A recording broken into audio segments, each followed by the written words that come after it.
Hello, for my last teaching on famine, which has been basically the last three teachings plus this one, I'm still talking about famine, and I want to just underline the fact that famine is a birth pain or a birth pang of tribulation.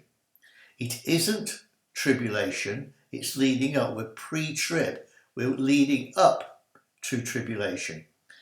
Now, I have got a couple of daughters, and I was there when my wife was carrying the daughters, and I knew, because I was a biology teacher and I'm an informed male, and she knew because she knows her own body, that the daughters were coming, or the child was coming, the baby was coming, because the birth pains, the contractions of the uterus started to squeeze the baby out. And once those birth pains were coming, it's a case of looking, have you got a suitcase, your overnight case for the hospital, and so on. You have to get ready for the birth. So birth pains, I've experienced them in my wife, and I know what they're about. So when I read in Matthew 24, which is where we have been looking, Matthew 24, this is repeat. I've said this before, but I want to underline and stress things. You learn by hearing things and hearing them again. Matthew 24 verse 7 in the Amplified Bible. Nation will rise up against nation, kingdom against kingdom, and as a result there will be famines and earthquakes in place after place. All this is but the beginning, the early pains or the birth pangs of the intolerable anguish. It's Matthew 24 verse 8. The birth pains. Now, as you know, birth pains, when a child is going to come, the birth pains get more intense and more frequent.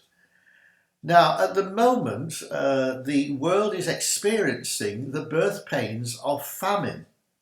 That's my title today, by the way. If you're wondering what I'm talking about, it's birth pains of famine.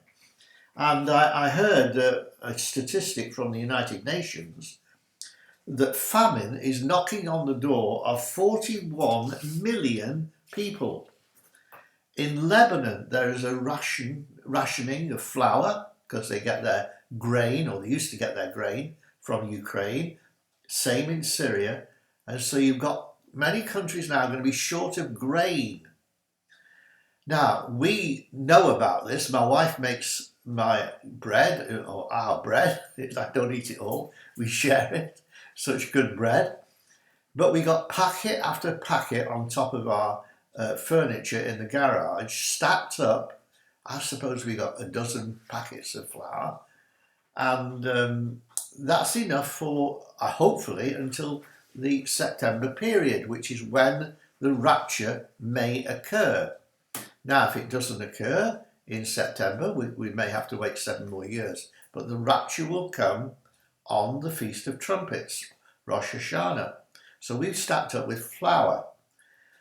I quite like a little bit of mustard if I'm eating certain foods, and we haven't had mustard for ages. And my wife came home, she said, look what I found, a jar of mustard. I think, wow, so rare in the shops now. Now that's just 2 little birth pains, flour and mustard.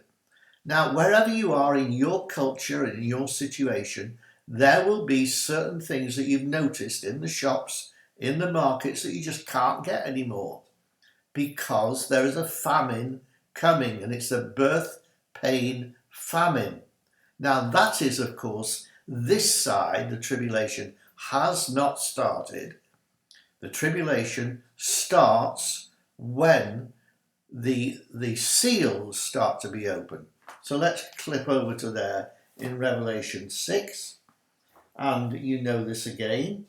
Revelation 6 and verse 5.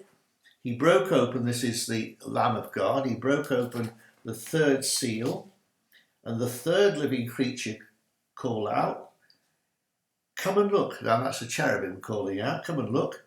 And I saw a black horse, and in his hand the rider had a pair of scales.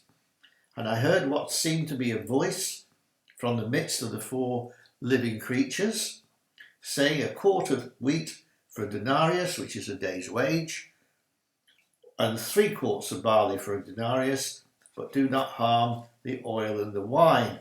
That's verse 6, Revelation 6 and verse 6. So this is when the seal judgments are open. So famine is a birth pang this side of the tribulation, but in the tribulation itself, famine really takes on huge proportions.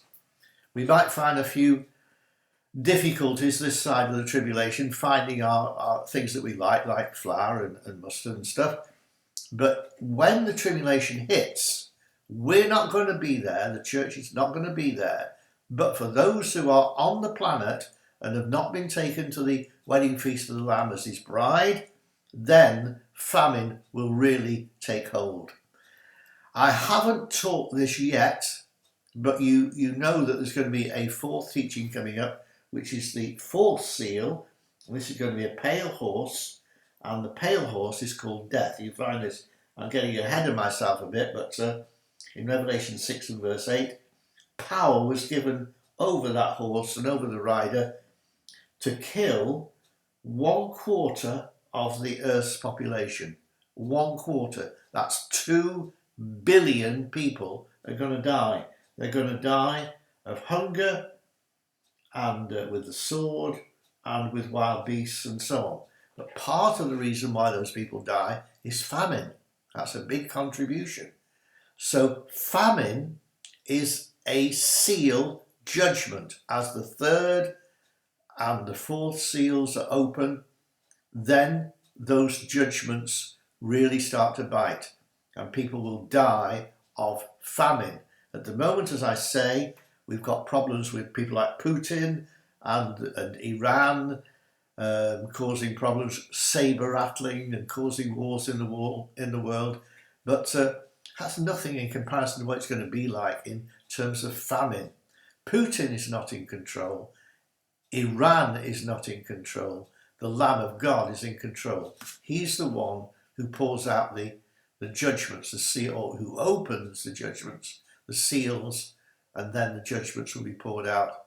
So we are in the birth pangs, but we're not in the seal judgments yet. I just wanted to make that clear. One side and the other.